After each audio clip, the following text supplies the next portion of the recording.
This is my Greenworks corded leaf blower. The problem I am having is that sometimes it does not turn on.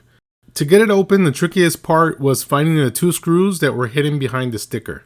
The safety switch is down here and the power switch is up here. The safety switch is clicking, it's working well.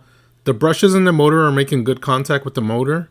So I was suspicious about the power switch because after multiple clicks it eventually turns on. I opened the switch by wedging a small screwdriver here to pop out the switch. So there's the problem.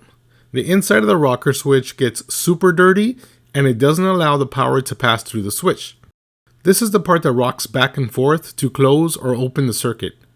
Here's what's under the rocker. Unfortunately, under the switch here was a spring and I lost it when I popped out the switch. If you clean the inside and put everything back together, it should work. But I needed a new switch because I lost the spring. I measured the rocker switch and found a close replacement on Amazon. I cut the insulation. I found that the wires were soldered.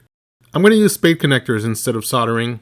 Here is a test fit. This side is tricky here because the wire comes at a 90-degree angle. So I used two connectors here. First the piggyback spade and then the straight spade. I cut the piggyback spade. So here's the new switch all connected. Let's test it. It's good. I added some heat shrink tubing. It doesn't look great, but it works.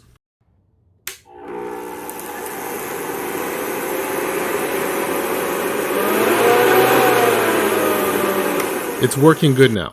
If you're having the same problem, check your switch. If this video was helpful, please give it a like.